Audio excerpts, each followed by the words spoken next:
Salut les amis and welcome to my channel. This is Storytelling with Sephora. Today I'm going to be telling a story about why I joined the military, why I got kicked out, and do I have any regrets after getting out of the military. So let's get into that video now.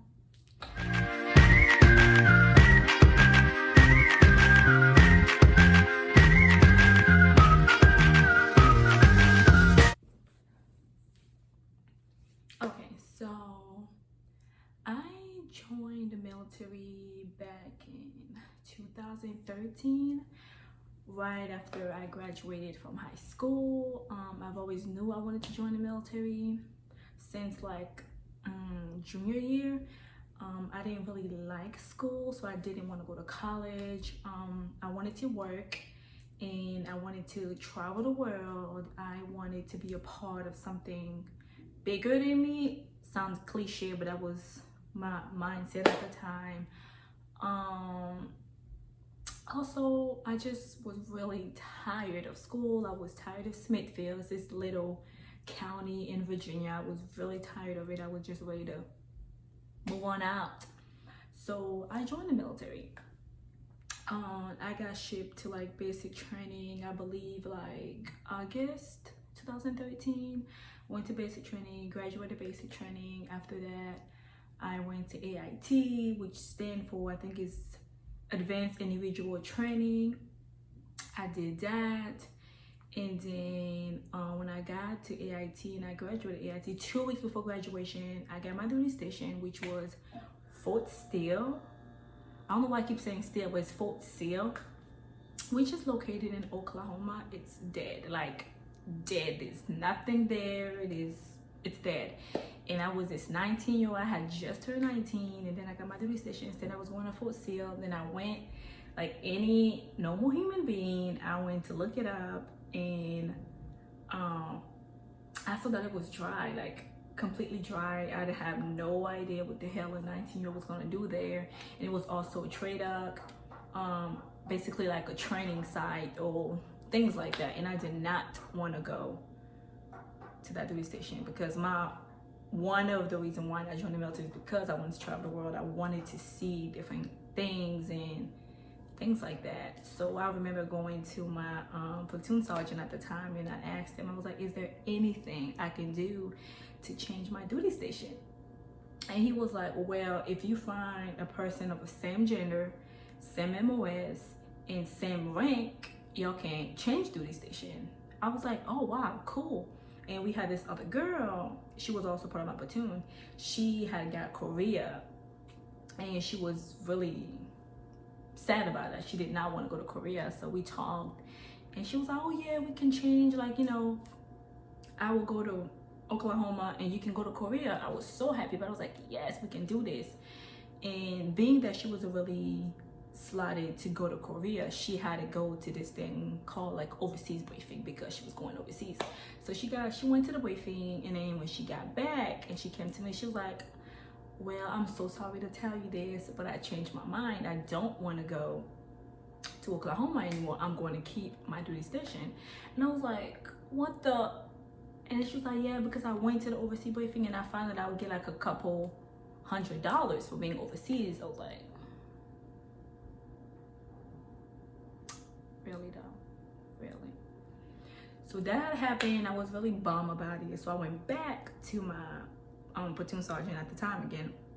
And I was like, well, you know, the girl won't come through, and she decided she wants to keep her duty station, but I still do not want to go to Oklahoma. And he was like, well, there's only 2 things that I know that could possibly change your duty station. And I was like, what are they?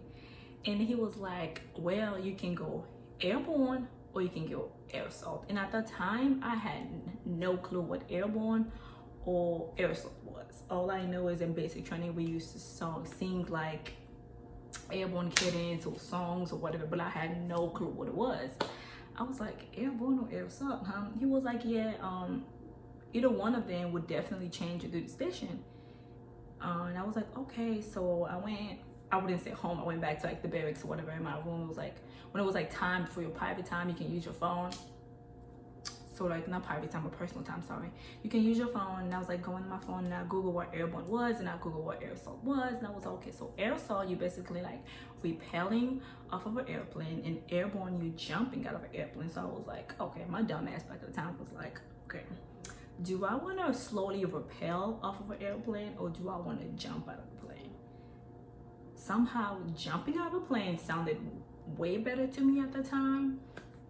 So I went back to my platoon sergeant and I was like, I think I want to go airborne.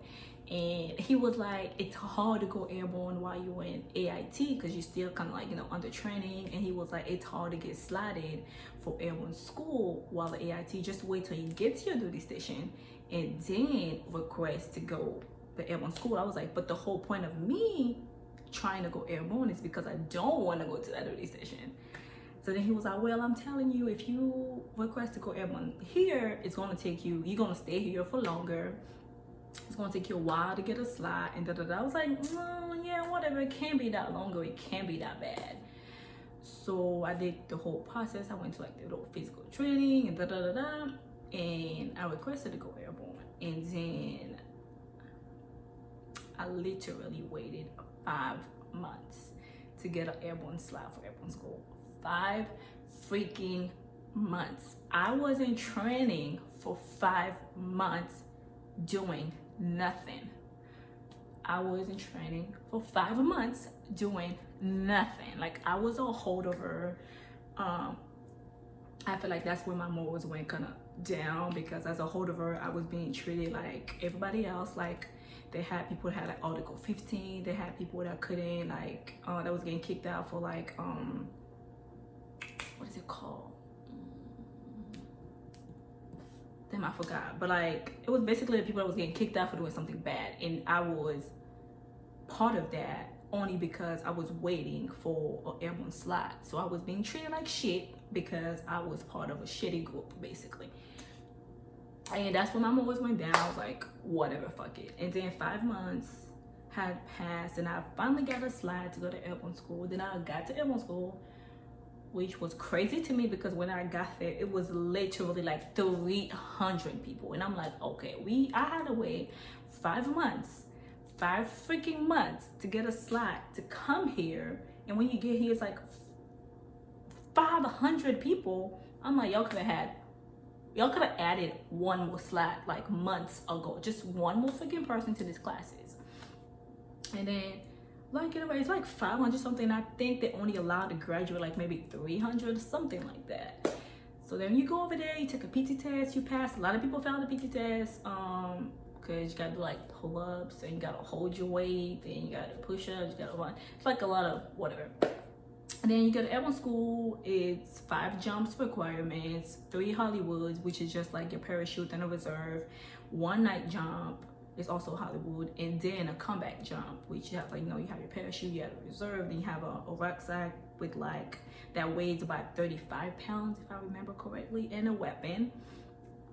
And that's the comeback jump. And I remember on my second jump, I twisted my ankle. Actually, my first jump, I got kicked out of the plane. I did not want to jump, but my jump master ended up pushing me out. Then that's how I did my first jump. And after that, I graduated airborne school. Surprisingly, I was a badass. After jump school, I went home for a month for leave. And after that, no, before I left AIT, because I requested to go airborne, my duty station did change to Germany. So then when I got to airborne school and graduated airborne school, my duty station changed to Italy. And that's how I got Italy, because I'm only saying that because a couple people had asked me how I ended up getting Italy as the first duty station. This is how I went to airborne school. I ended up going to the 173rd in Italy.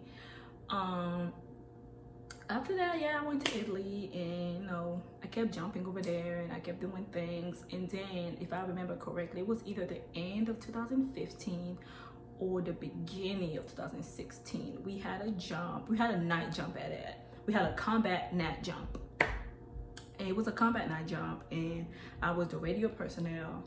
And so I had my back, I had a radio, I had all these freaking things. I mean, a weapon.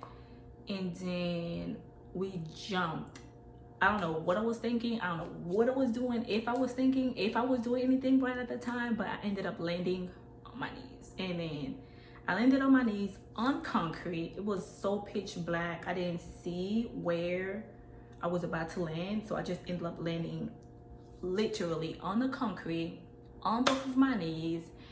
And it was a night jump. And I remember being so much in pain. I was so much in pain. Then I had to get up, pack my shoe. Then you have to pick that shit up to go find like the nearest shoe drop off place, and you drop off your parachute. And my knees was like hurting really bad. I remember I had my NCO at the time, Sergeant Davis. He was the shit. Shout out to you. I went to him and he was like, what's wrong? I was like, I just landed and I landed on my knees. That hurt. And it was really cold too. He was like, are you okay? Then I was like, yeah, I think I can walk it off. He was like, are you sure? I was like, yeah, I'm pretty sure I can walk it off. And because being in the military, there's a little stigma. If you go to sick call or if you like hurt, you're like a shitbag. So it's like at the time I wanted to make the military a career. I wanted to go for the whole 20 years. So at the time I was trying to be a badass. So I was like, no, it doesn't hurt me that bad. I can walk it off. I'm pretty sure in a day or two, I'm gonna be back to new, because I had twisted my ankle before in airborne school at like my second jump, and I kept going, and weeks later my ankle was fine, according to me. So I kept going. We went back home after everything was done, the jump was done, we went back home or whatever. And then the next day I went to work, and my NCO again, he asked me, he was like, you sure you don't want to go to sick call? I was like, no, I'm going to be fine. So I literally lined up. I was just making the shit worse. So I didn't do anything. And then I had got into one of like my higher ups. He was like E7 at the time. And we got a little into something, whatever. So I ended up going to Ukraine. I got sent to Ukraine I was supposed to be there for 6 months, but I believe I stayed for maybe 4 or 5 months. I'm not sure, I can't remember. But I ended up going to Ukraine because they told me I need to go cool off. Basically, that's what they said. I need to go cool off, and I got sent to freaking Ukraine.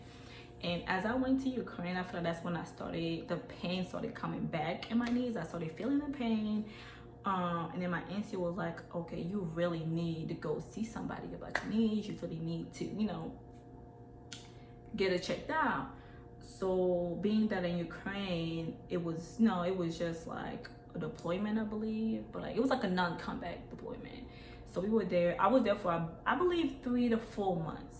Then I do the full 6 months in Ukraine. And then after that, when we went back, I finally did go to like sick call or whatever, and I got seen, and they did like x-rays on my knees, and it was like, okay, it looks like you have like a couple of fractures, but we really can't tell what's going on, so we're gonna request for you to get an MRI. So I went and got an MRI, and the result had came back. I'm not exactly sure what it said at the time, because at this point it was probably like late 2016, and got the MRI. They saw there was something wrong with both of my knees, and it was like, well, you're gonna start doing like physical therapy and things like that. So I did physical therapy. I did physical therapy for up until 7 months, I believe, and then they told me that I think you can only do it up to 8 or 9, and then it's still like the process of chaptering you out or something like that. I'm not quite sure the time frame, but it was around like those times. So because I remember stopping doing physical therapy because I didn't want to get kicked out at the time, or I didn't want to just leave, because I still wanted to do 20 years because I was trying to be a badass and shit. But I had stopped jumping, and that was a whole thing behind that, just me stopping jumping. So I started doing physical therapy. That didn't work, and then I just whatever. I did physical therapy 2 times, I believe, in Italy, and then it still didn't work. My knees was getting worse and things like that. So then I had a change of duty station. After Italy, my first duty station again, or second, was supposed to be Fort Bragg, the home of the airborne. And I was like, hell the fuck no. Like, no, I am not going to another airborne unit because I'm not jumping out of no fucking body airplane. So I declined that duty station. Being that I declined that duty station, they ended up terminated my jump status, and they took my wings away because when you're airborne, you earn these little wings in airborne school. They took my wings, they terminated my duty station. They terminated my jump status, they took my wings, and then my next duty station was Fort Benning, Georgia. That's how I ended up in Georgia. And then I remember before I left Italy, I went to like the promotion board as before. So I went to the promotion board. I did my best, I believe. And then the sergeant, the command sergeant major had asked me a question. He was like, so why do you feel like you should get promoted if you can't even keep a jump status or something like that? Because I had dropped my airborne status, being that I was in an airborne unit. Being airborne was like so big, like the minute that you like drop your status, it's kind of like you shitting on the place or some shit like that. So he was really mad about that. And I remember he had told me that if it was up to him, I would have never got my P status. But I ended up getting my P status that day, and I was like promotable. Then a couple months after that, I got shipped again back to Fort Benning, and went to Fort Benning. I think maybe a couple months later, like my knees started hurting worse than ever, and I started going back to sick call and reporting it and things like that. It didn't help neither when I went to BLC, because BLC is like a school that you go to get your next rank. I went to BLC, graduated, then I got promoted to E5, and then my knees was just going downhill. So then I went back to sick call, did another x-ray, another MRI that saw that my knees, because they kept like all your records, so they saw from when it first started to now it had worsened. And that's when they had told me that I have arthritis of the knees at age 23. I had arthritis of the knees. There's nothing they can do for me. The only thing they can possibly do for me is try to relieve some pain. So they give me these shots. I forgot what they're called, but like the shots goes in your knees. They shoot me up, and it's supposed to work for certain people. Most people say it worked maybe for 3 to 6 months, but for me it was the opposite. The minute that I got my shot, I went home, and I remember I took a nap, and then I woke up like maybe an hour later, and my knees was like flamed up. Like the minute that I tried to get up, I fell right back on the ground. Like I had to crawl myself to the bathroom, literally crawl to the bathroom. So that made it worse. And then apparently when you're on these chromos, I think they're like chromosome shot or something. When you're on these shots, you're not supposed to do too much heavy lifting. You're not supposed to work out too much. But then I remember like a couple days after that, I had to take a PT test. And I was telling my NCO, like I was told that I can't do these things and I can't really put pressure on my knees.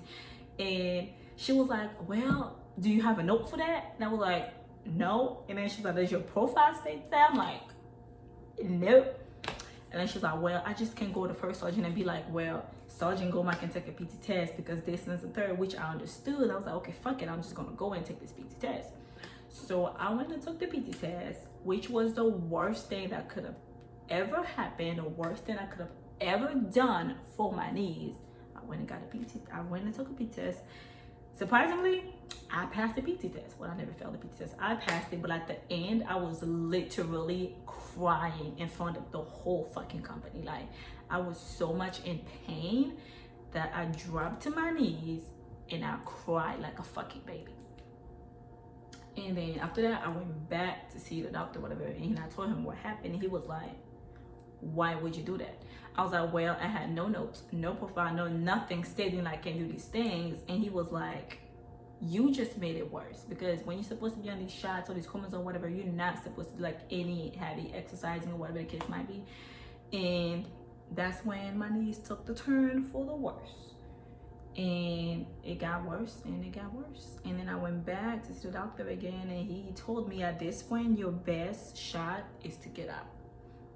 He was like, because being a soldier, you constantly going to have to do these things. You have to run, you have to walk, you have to do these things, like these basic soldiering tasks that you can't do. Your knees can't take it no more. And I'd rather you get out and have maybe a little time with him before, I guess they put me in a wheelchair. I don't fucking know. And plus they also told me I should possibly get knee replacement, but I'm too young to get my knee replaced, so I have to wait till I'm like 50 or something like that. So that's when he had requested for me to get med boarded. So yeah, I didn't get kicked out for being bad. I got med boarded because I was trying to be a badass. I'm still a badass if you ask me, but yeah, I ended up getting med boarded.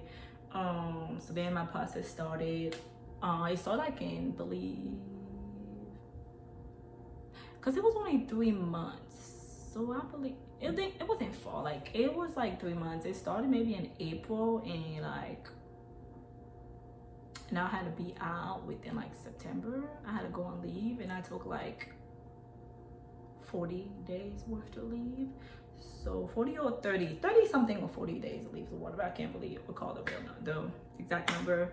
I was out by like September something on leave, but I didn't get out to like November 15, 2018.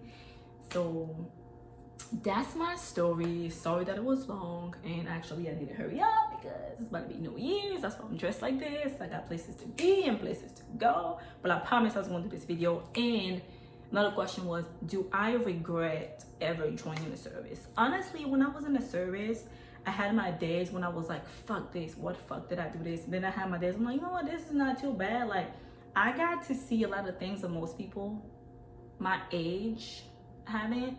I got to go places. I met a lot of people. I met 2 of my best friends in the fucking military in Italy. I fell in love 2 times in Italy. Both times didn't work out, but so I do not regret ever joining the military. I see the result or the benefits now that I'm out. I feel like while you're still in the military, you really don't see the benefits of your service until you get out. And then it also depends on how you got out. Because I got out, I got med boarded out. Everything was done for me before I got out. So before I got out, I had all my disabilities. I had everything I need. Like, I was set. I feel like I got set for success, because when I got out and I met other people that like just kind of like, you know, like the contract ended and they like got out and then trying to like maneuver around life. I've seen it was hard for other people, but for me, being that I got med boarded, I got all my things was handled for me. Like, all my medical record was transferred to my new hospital. I had my disability. I also got out with a fat ass paycheck. And now I still get those benefits. Like, for life, I don't really ever have to pay a medical bill if I don't want to. Unless I go to like a private place. But most private places now will still take my veterans ID. So I'm still enjoying the benefits of serving, and I just feel like without it, I wouldn't be who I am. I wouldn't be where I am in life. And I also feel like I'm also, how can I say this? I don't know how to say this, but then I feel like the irony of life is crazy, because I joined because I did not want to go to school. And then after I got kicked out, I'm like, okay, now I got these fucked up ass knees. I still have to find a way to make a living in my future and things like that. So now I'm back in school, trying to be a social worker, back in school, which I don't like, which is cool because I don't have to pay for my school. I get paid to go to school. They pay for my school. I get my disability. I work. So I make more than enough money for me, myself, and I. So no, I'm very grateful. At the age of 18, I feel like I made a great decision, maybe the best decision of my life. And I'm just speaking for me personally, because I know some people that did join the military and things had gone left for them. things are definitely gone the right direction for me, and I am grateful. Thank you for the service. Thank you for anybody that's still serving, because it is hard out there at times, like especially being a female soldier. I got some stories, but Lord, that's for another day, another time. Some of them is too personal. Probably won't be getting into that, but yeah, thank you for joining this story time with me. Hopefully you like this video. Please leave me comments about what you like, what you didn't like, what I can improve, what I can work on, things like that. But happy new year, everybody, and this is the end of my video. Au revoir.